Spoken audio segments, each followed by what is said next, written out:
Yo, haha, Miltnificent. What is good, YouTube? Your boy Miltnificent coming back with another quick video. Today we got the Nike ReactX, at least the Rejuvenate and the Triple Black series. Not too long ago I did the safety orange video where I felt like this is going to be my go-to shoe for the summer and springtime, but I do want to break down the differences between what a lot of people are comparing this to in terms of the Crocs versus the Nike ReactX Rejuvenate.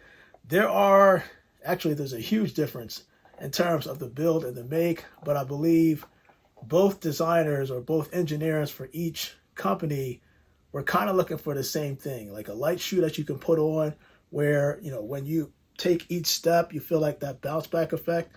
So it has kind of a spring to it, but you're not going to feel that spring as much as you're going to feel on the Nike ReactX versus the actual Crocs. With the Nike ReactX Rejuvenate, this is mostly foam. It's like a one big upper foam, one molded upper foam with an adhesive outsole for like a rubber outsole, if that makes sense. So that foam is able to kind of contract, that makes sense, between these holes each step you take. So it's going to feel more of a plush. You're going to feel more of a dip and more plush feel each time you walk. It's going to feel like you're basically stepping on a pillow. Whereas this is Croslite. So it's not the same material. The Croslite material that they use like for this is pretty much just like, think of a resin, like a resin material. This is going to be able to bend and contort. This is easier to bend because it's just straight foam. So there is a distinct difference between the design and model. I think a lot of people are looking at this Croc style, this Croc theme, because you're looking at the ventilation at the toe for breathability, which is kind of what the design is for both the Croc and the Nike ReactX Rejuvenate. But the difference is that you're going to get more cushioning in terms of a footstep with the Nike ReactX Foam X, where you look at this. I look at the design on the Crocs and I see kind of an arc at the midfoot of the, of the shoe itself. But in terms of heel to toe support, it's designed completely different from the Nike ReactX in terms of the Rejuvenate series.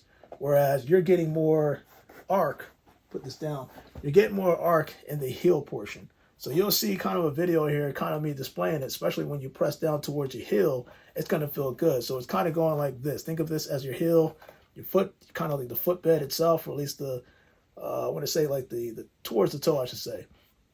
But it's kind of doing this and it's taking a dip, but there's cushion towards the midfoot. So there's more of a balance, I feel like, with this versus the Crocs. There's nothing wrong with the Crocs. It just depends. So if you're a person that plays sports, you're active, you're playing basketball, football, baseball, whatever the case is, and you need to recover after all that running around, this kind of makes sense to wear. For your everyday use, I can see why people would go with Crocs. So those are kind of like the distinct differences between Nike. It's just really the material. It comes down to foam versus Croslite. That's all it is. One's a little bit harder than the other. This is more dense and easier to bend and contort versus a foam, versus a Croc, I should say, where the Croslite is a little bit harder. So you're still going to get that bounce back effect, but I feel like this will be more effective over time, long term, when you're wearing this shoe after playing sports. So with that said and done, man, let's look at the Triple Black series. This is the orange safety that I did not too long ago, the Triple Black.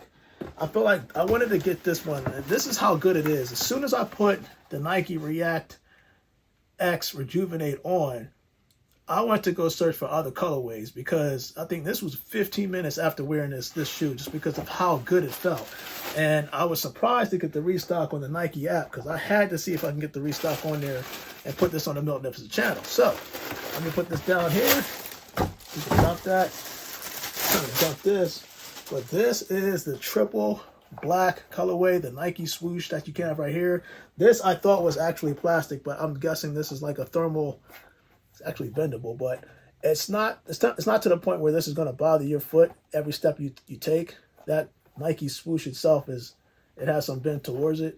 But the rest of the material is pretty much just foam, and outside of the outside material, which I do believe that this design is taking on the Nike Zero experience, where they take recycled materials and kind of make their shoes. I feel like that's what they did with this outsole But the triple black versus the actual safety orange, obviously the colorway is going to be different, but it's pretty much the same design. It's just that I feel like this is going to be more wearable than this. If you're looking to flare it up, kind of get some attention, I can see some people wearing this. For everyday use, everyday comfort, it's going to be something like this. You'll see different kind of like video pictures of me wearing it and showing you how much of a bend you can do. Now, I'm saying that because, when you look at the Croc series and its materials, in terms of the Crosslight, you can bend it to a certain point. In terms of the Nike React Rejuvenate, I'm bending this all the way through. You know what I'm saying? So you're going to see more of a bend, more of a stretch on this versus the actual Croc, especially in the foot bed. That's where I think like this kind of excels. And again, it is so plush to the touch. And I get that you have different types of foam, but different types of foam have different types of density. So, you know, it's going to make the difference as to whether it's going to be a little bit stiff or one's going to be a little bit more plush each step you take. I feel like Nike they got something going right here, because these are starting to fly off shelves in stores and actually online. I mean, like, I literally tried to go back to get another colorway, and now I can't find it in my size, no matter how much I search, in terms of like a retail store or just going in and picking one up. So, but if you do get a chance, I strongly suggest just give it a try and let me know what you think of the Nike ReactX Rejuve8. Even if you're a Croc wearer, it can't hurt to just wear it. Now, everybody's not going to have the same results. Not everybody's going to think the same way. We have different foot styles, so it's completely understandable if people prefer Crocs over this. I just think Nike's got their own version of Crocs with the Nike React Rejuve8. It is something that I can't stop wearing, to be honest with you. It's something that I wear because I'm active a lot outside. And so when I want to just kind of unwind and not just wear any shoes, this is going to be my go-to for the spring, summertime. But comment below, man. Let me know what you think of the Nike React Rejuve8, at least the triple black series. I love this color. It's just simplistic. It's something that goes with everything. And you can't go wrong with the safety orange, man. There's another one actually coming on the way that I kind of want to look at and review myself, but I'm trying to collect them all. I want to be like the Thanos of the Nike React Rejuve8 series, but we'll see as this is starting to get a little bit more popular. But your boy Miltnificent, man, I am out for now. That whole Crocs versus Nike React Rejuve8, at least the ReactX Rejuve8. It's going to be debatable, but at the end of the day, it is your choice. Your boy Miltnificent, let's do that on feet. Nike ReactX Rejuve8 Triple Black on the Miltnificent channel. You guys, stay blessed.